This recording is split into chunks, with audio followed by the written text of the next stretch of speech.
kesempurnaan Mi'raj di Sidratil Muntaha. ثم رفع إلى سدرة المنتهى فغشيته سحابة فيها من كل لون فتأخر جبريل. Setelah itu dimi'rajkan baginda Nabi sallallahu alaihi wasallam naik ke Sidratul Muntaha, yaitu ke penghujungnya. Baginda Nabi diselubungi oleh gumpalan awan yang tebal. Awan itu menerbitkan beraneka warna-warni yang indah. Dalam suasana Nabi diselubungi awan tebal itu, lalu Jibril mengundurkan diri daripada baginda Nabi sallallahu alaihi wasallam. Maksudnya Jibril menemani Nabi hanya sampai kepada Mi'raj yang ke-7. Yang ke-8. Ada satu Mi'raj lagi, Nabi kita bersendirian. Jibril berkata, "Wahai Muhammad, kami sampai di sini saja. Kalau saya maju lagi ke depan, saya juga akan terbakar karena bukan tempat saya itu. Permit saya, izin saya cuman sampai di sini. Engkau bersendirian di sana." Artinya ketika itu Nabi sallallahu alaihi wasallam yang sebagai murid sudah melebihi gurunya, yaitu Jibril. Jadi Jibril hanya membimbing Nabi sampai kepada Mi'raj yang ke-8. Adapun Mi'raj yang ke-9, Nabi kita bersendirian di sana. Insyaallah nanti kita sambung dalam jam 10 lewat sedikit insyaallah. Mi'raj yang ke-9.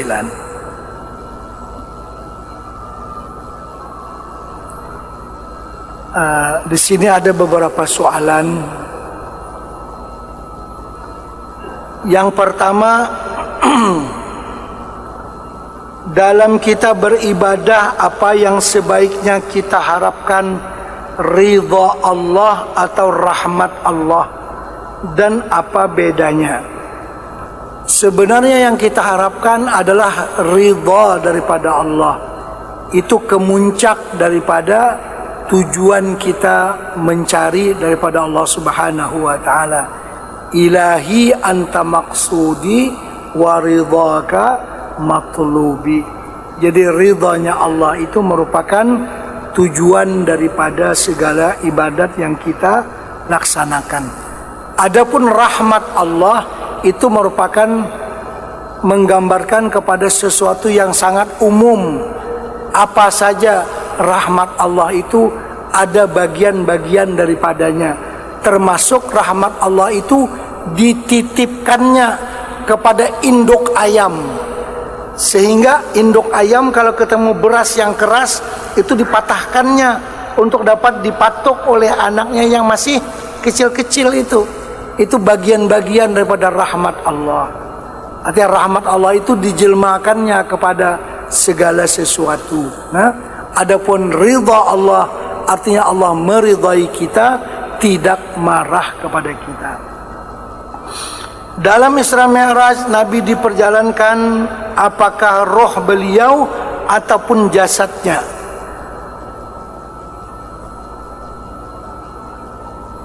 Karena dalam sembahyang di Baitul Maqdis Nabi kita sembahyang dengan bersama-sama roh para anbiya. Ya, betul. Nabi kita di Isra dan di Mi'rajkan dengan roh dan jasadnya sekali, dua-dua. Roh dan jasadnya, bukan hanya dengan roh. Kalau roh, orang lain juga bisa begitu. Adapun dengan roh dan jasad, yaitulah hanya Nabi kita Muhammad sallallahu alaihi wasallam. Kalau seandainya dengan roh, seperti kita tidur bermimpi. Orangnya ada di Samarinda, rohnya ada di Jakarta, ya nggak ada masalah. Itu roh. Tapi kalau orangnya dan rohnya dua-dua, ini yang menjadi sesuatu yang luar biasa. Jadi peristiwa Isra Mi'raj, peristiwa yang luar biasa. Nabi kita di Isra dan di Mi'rajkan dengan roh dan dengan jasadnya sekali. Adapun sewaktu salat di Baitul Maqdis bersama dengan nabi-nabi, ada bersama dengan mereka dan ada juga bersama dengan roh-roh mereka. Karena Masjidil Aqsa itu kecil, tidak begitu besar sebenarnya. Kalau seandainya jumlah nabi-nabi yang berjumlah 124.000 orang memenuhi masjid itu nggak cukup. Jadi roh nabi-nabi sahaja yang hadir sewaktu sembahyang di Al-Masjidil Aqsa. Dan ada juga nabi-nabi yang lain yang juga hadir. Ini maknanya beryaqazah. Kan beryaqazah seperti orang beryaqazah dengan baginda Rasulullah sallallahu alaihi wasallam, melihat nabi di depannya, benar-benar itu ialah nabi yang hidup di hadapannya. Itu kan panjang bahasannya. Sering kita mendengar, ya man yaktubu wisalahu yaqazatan wa manama, secara yaqazah dan secara manama, sallu alaihi wasallimu taslima.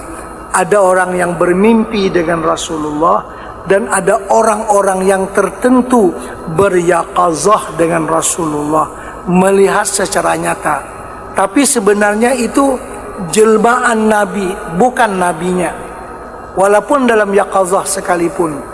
Karena kalau itu betul-betul nabi yang ada di Madinah, bagaimana kosong kubur yang ada di sana? Kan di sana tetap ada jasad nabi.